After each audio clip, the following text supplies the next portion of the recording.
Hi, good afternoon, everyone. This is the first vlog that we're posting out of Nemeon, and I have in the studio today Quinten, which is our own CTO, live from him at his desk, and we're going to bring you a recap of Manifest. So, Manifest, basically, can you tell me a bit more about what it is, Quinten, and why we actually went, because both of us went to Manifest, so it might be interesting to just give the audience a bit of an overview of what it is and why you should be there. And Manifest is the world's leading conference on third-party logistics, and it's probably one of the biggest, if not the biggest, conference in the world that connects vendors that offer software solutions, hardware solutions to the actual players in the field. So it's a really a conference with a lot of domain experts in the field of logistics. So it's a very broad domain. That makes it different from a more tech-oriented event that just focused on just technology. So it's really about the domain and logistics. So that would be my summary of Manifest. All right, and so how is Las Vegas? Because it was also the Super Bowl week, so a lot of people were flocking into the city. Was it still manageable with all those people around? Yeah, I think we went like right before the heat, so it was still manageable. You felt the prices going up of the hotels, the food, and everything, and yeah, people were fleeing the city, um, and so yeah, I guess we managed to escape that.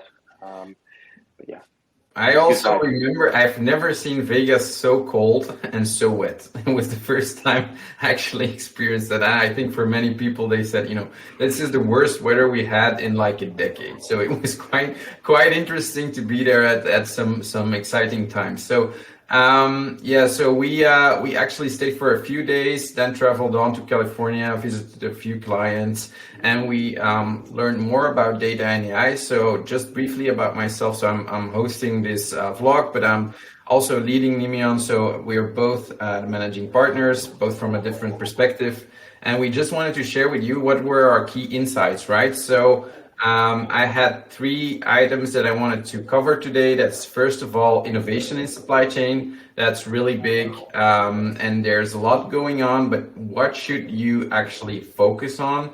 Secondly, you have the question around what involves all the traits of a supply chain leader of the future, what is expected from them. And then lastly, the whole data and AI stuff. I remember there was so much going on related to data, and artificial intelligence.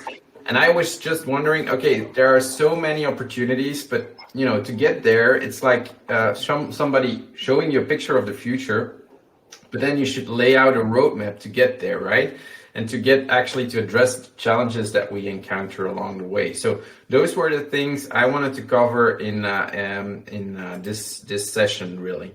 So the first thing that I'll address is innovation, right? So there was a lot going on about innovation. Like if you're interested in innovation in supply chain, I think you should definitely go to Manifest. And one of the things they said, throughout all session, it was like the core storyline was that you should experiment early. So early experiments actually can give you what they called the necessary competitive edge, right? So it's basically when you make mistakes early on, like we do probably with this vlog, we're making mistakes, but we'll improve along the way.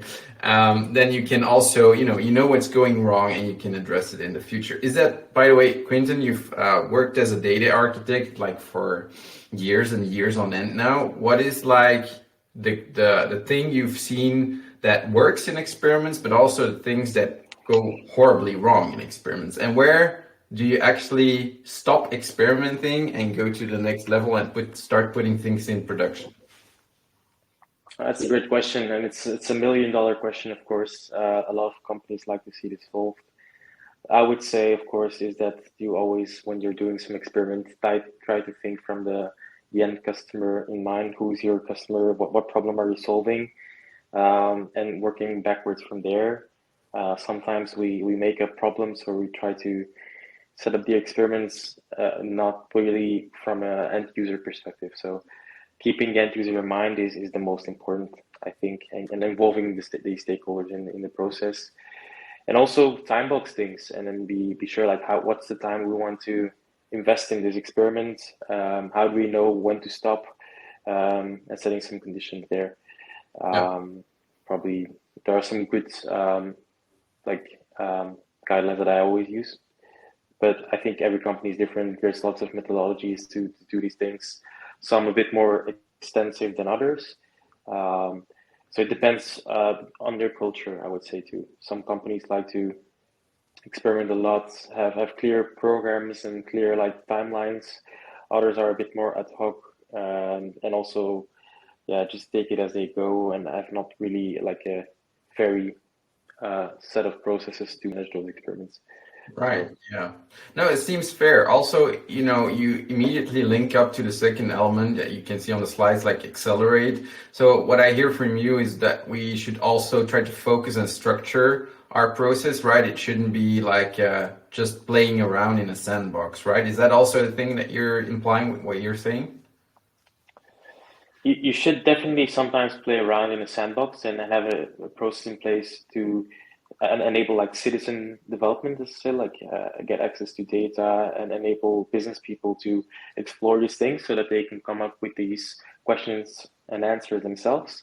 And then whenever they have a more yeah, grounded question that actually pertains to the data that is in the available, then usually you can actually make a better case for yeah, focusing on something that has actually some value, because sometimes you get a lot of generic questions, so it's easy to yeah, get clogged up in your team by those questions, those ad hoc questions that you see a lot.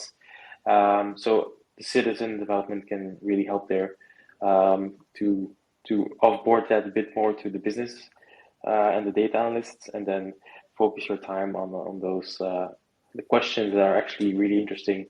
So that's a Okay. bit my perspective. All right, cool.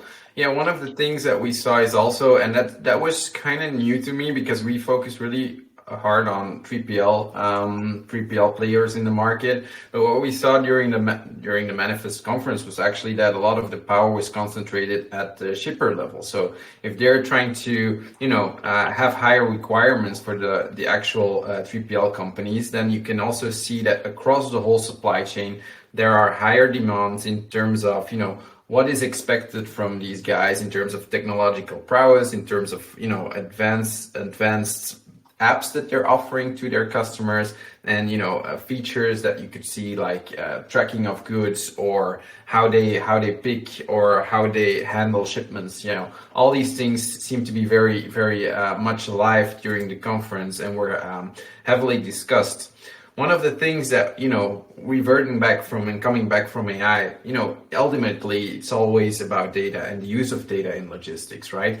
And so I remember I went to one AWS session, and there the guy said, and this was quite funny, companies organize their data as kids organize their rooms. And they kind of made this abbreviation called SWIMS, like seriously, where is my stuff? And I can also relate, because I also see a lot of companies actually, if we pull up, some new pools of data, they kind of look surprised. Where did you get this from, right? And oh, I didn't even know we had this actually. And so what we are seeing right now is that, and that's, I think, and you probably heard this 100 times, Quinten, so but it's probably new for the viewers. It's that you see a proliferation of platforms right now, and this is actually quite good because they started adopting technology, they started adopting SaaS platforms. However, as you can see, like on average, there are more than 100 SaaS applications in use.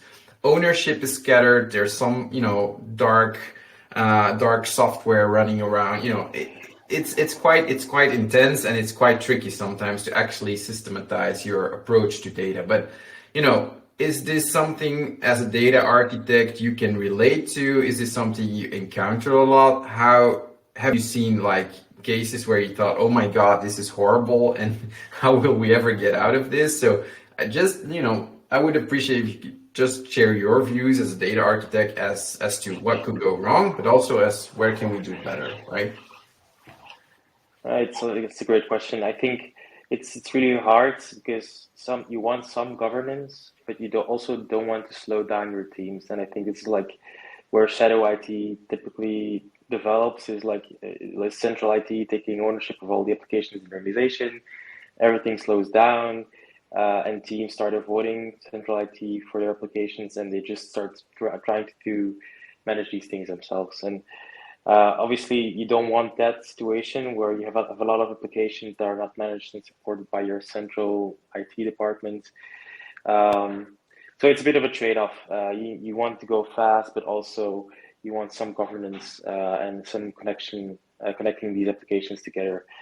Um, so yeah, it's a typical problem in every big corp company. So if it's not just because of multiple applications, it's because of an acquisition, because of different vendors that needs to be integrated.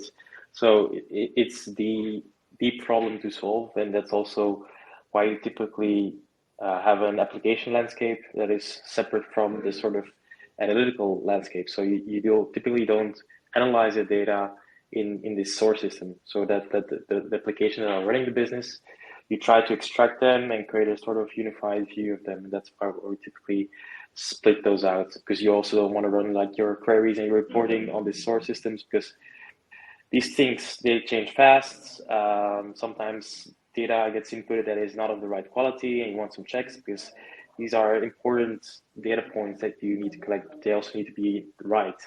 So you need to often introduce a sort of intermediary layer to check all those things, because otherwise the decision makers lose trust in the data that comes from the system. All right. So definitely agree with that point. Okay. Okay. No, super. Well, one of the things that you probably saw coming, right? I also, announced it when we were launching this vlog was what are the traits of a supply chain leader of the future? You also mentioned, citizen development, which is maybe a term that you could explain a bit further, as not everyone would be comfortable using that.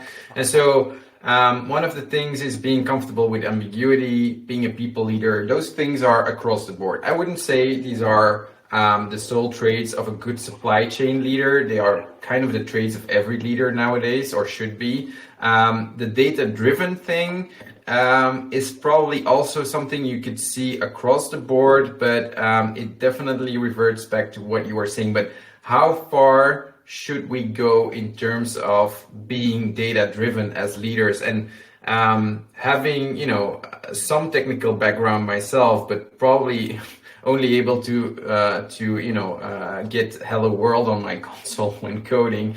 I'm just wondering how far should I go in being data driven, and how far should CEOs or operations managers, warehouse managers go in mastering, first of all, the jargon, because you're using a lot of jargon as a data specialist, and secondly, should they be developing their own dashboards, and how should you prevent them from doing things that to us are not optimized, like connecting to a source system directly, for example. But how do you basically know how far should I go as leader, and where should my knowledge stop, and should I, revert to specialists? I would definitely say that like just being data driven, because it's the next that's what everyone should do, is not really the right mindset. I think you always should start from your business goal. What are these business metrics that we're trying to hit, and how can data support those business metrics? So in Belgium, there's a company that's called Data Minute, and they actually say, okay, you don't need to just be data driven for being data driven. Be mindful of the data. It can contain a lot of mistakes, but it's not like the answer. The answer is typically in the interpretation, and you need that domain knowledge to have that. And so, like allowing more people in your organization to be mindful of the data is what is typically referred to as citizen development, so that they can have the tools at their hands, at their fingertips, that are easy to use, so that they can quickly check what data is about in the organization, on customers, on the products, sales, and then like these basic questions that they might have when launching new things or like suggesting improvements. Um, like off-putting that work to the actual business people and making that easy for them, giving them the right tools is can help a lot with that. Hmm. Um, I think with the new stage of Gen AI, you see a lot of the analytical platforms going in that direction, right? So you have Databricks and Fabric, they call themselves now a data intelligence platform. They used to be the data lakehouse platform. So it's like a new trend in these analytical data warehousing in the cloud to be just more than a place for where you store data. It will be a new layer. There will be interpretation. They will definitely make it easier to use and ask questions to that central data hub for non-techies. Right. So that's what I would add to this trend. Okay. So I'm gonna ask a controversial question. Should every leader go to like a basic data course where they get like to know what's a data warehouse, what's a data mesh, what's Power BI, all of these questions that might pop up? Is that something you would advise them to do? Not really. I think just a scientific method and just being like seeing some data and being critical and then testing and being empirical about your hypothesis is something that I definitely would strongly, yeah, advise to everyone actually, Okay. to keep that attitude. But like any technology industry, data industry is filled with hypes. Um, so the next hype is data mesh. It was used to be a hype, and now it's data products, data as a product, and I think it's good because it shifts the focus of where the technologists need to pay attention to. I think there are some good trends. And even if they like for your business, they don't care if you have a data mesh or Power BI or Tableau or data products. They just want to see results, right? And then I think data is always in service of serving the business. It's not a goal of its own. Right. Right. Okay. No, fair enough. One of the questions that was asked during one of the sessions, and it really triggered me and also inspired me actually to make a slide about it, was ownership, And it comes back to the argument that I was already making. So we adopted plenty of SaaS tools. Your data is kind of scattered. Also, these SaaS platforms, I remember from my old days as a researcher that we did research about these platforms, and we said if you're not the piggy paying, you're the piggy being sold, right? So ownership. To what degree is this an important thing? And imagine you'd be the CIO of a big 3PL or logistics company. What are you looking into first, and how do you make sure? So, first of all, is ownership really that important? Secondly, how would you try to keep ownership over your data? It's a very important question. I think yes, definitely ownership is important because what we've seen from the past is that often data and how data is managed is the ownership lies in the IT department. And that has some problems that are quite important, as in that, yeah, the IT department doesn't always understand that data or doesn't know what the data means. And they are the owner, but they don't really know what it means, and that's often not a very good combination. Um, and that means that the data can be of lesser quality, people lose trust in the data, and people just don't trust reports, and that means that people don't really pay attention to them and just follow their gut all along. So all this investment in your data is lost when you don't have clear ownership.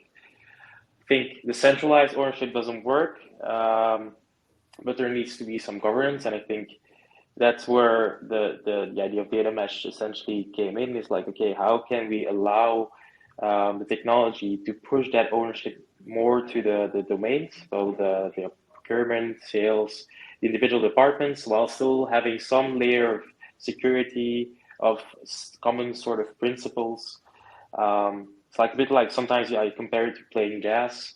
You know the standards, but and you can play a bit along, but it needs to be somewhat aligned with how everyone else plays, because otherwise you don't get jazz. So it's a fine line, and I think that's where clear ownership comes in. Who can do what at what time? What are your rights? And I think we see now that typically the data as a product means that there are clear owners of the data. So that's typically someone from a business that actually manages the certain set of applications and the data that comes from there. And whenever something's wrong with the data, that's the guy who's responsible, and he should fix it. And having that clear role in the organization is typically the first step for setting up, ensuring data quality and ensuring that that's not central IT who manages that. Um, so yeah, that's maybe what I want to say about ownership, but definitely a very important topic. And today we see that technology allows you to be flexible in how ownership is spread across the organization while still having that central, secure, interoperable layer that is managed by the IT department, but not necessarily the substance of the data. Right, right. Okay, no, great. So going through all the discussion on data ownership, you often hear the term master data management. What does that mean? And what's like the difference between master data management or a master data management platform and a data warehouse, for example? Could you just briefly elaborate? Because I think the data people lost a lot of business people right here. Yeah, I see. Yeah, so master data management is a bit of a umbrella term, so it can mean a lot of things, and a lot of different people give a different interpretation to what it means for their organization. And typically, there's no single vendor or a single sort of application that you use to do that. So it's more of a sort of a way to identify processes around how do you harmonize data. So that means how do you ensure that customer in one application means the same as customer in another application, and how do you make sure that whenever you want to have all your data on a specific customer, that you know what data to trust and what data to take from what applications. And so the processes in an organization that deal with those type of questions, those are typically referred to as master data management, because you typically get those records together, and then those are then called your golden records. And often some organizations have a specific team for that. I think every domain now with the federated ownership is sort of taking a bit of the responsibility of owning their specific set of data points from their application. But that's the idea of master data management, is to somewhat have some process around harmonization and the golden record of key entities in your business. So that means like your customers, your products, and ensuring that all the organizations, all the different units within the organization align on how they use that and what the meaning of this is of that. And that's usually requires us to have some data warehouse where the data is stored, and that's typically the role of the data warehouse, because it's hard to do master data management without a data warehouse. And a data warehouse is where all those data gets stored and gets joined with each other, and where reporting is run on. So it's a critical enabler. But the master data management is typically a bit more also on the process side of things. So the people and the processes that you put in place to use your data warehouse to harmonize your data. All right. That's the distinction. Okay. Okay. Yeah, makes sense. All right. So yeah, I also something that's probably something that everyone touched upon these days is data visualization, and we're seeing a huge breakthrough, and we get I would say most of our early contacts with customers involve data visualization, and it could be it's mostly Power BI because that's our core, right? But you also have like Tableau and other data visualization tools available. It's just what kind of suits your needs and your own preferences. we also see that there are a lot of platform wars in this section, right? And here you can see that the big cloud vendors are having or putting out competing offers. Power BI being, of course, part of the Microsoft stack. We have Tableau, which was an independent product but got integrated into the whole Salesforce application landscape. And then we also have QuickSight. I don't know if anyone using that these days, but anyway, it's part of the AWS stack. So you can see that different platforms are putting out different products, and that the whole goal is to put that data to work and to turn it into information. And one of the things that we're seeing right now is that you could link Power BI directly to your source system, like an ERP or your CRM system. But I heard from our BI lead that's not the way to go. It's definitely not a best practice. And although he's very passionate about it, and he isn't here today, could you maybe represent him and voice his concerns about the link between data visualization and locking it with or making the link directly with your source systems? Yeah, that's anti-pattern number one in data analysis and reporting in BI in general, because you don't have control over what happens in this application. If a business user decides to fill some junk data, then suddenly that junk data is directly represented in your report.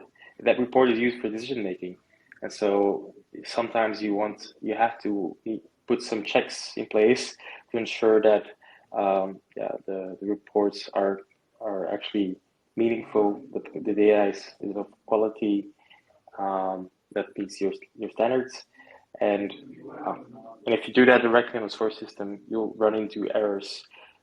Because source systems tend to change, and these breaking change tend to break your dashboard. So then when something changes in your source system, like the application database, suddenly the report isn't working anymore, and that means no reports at all. So by splitting it out, you don't have that problem, because now the problem is hidden away from the report, and IT can manage it. And it's still a problem, but it's not visual to the end user that actually needs this report to make decisions. Right. So that's typically the way to go. Okay. No, fair enough.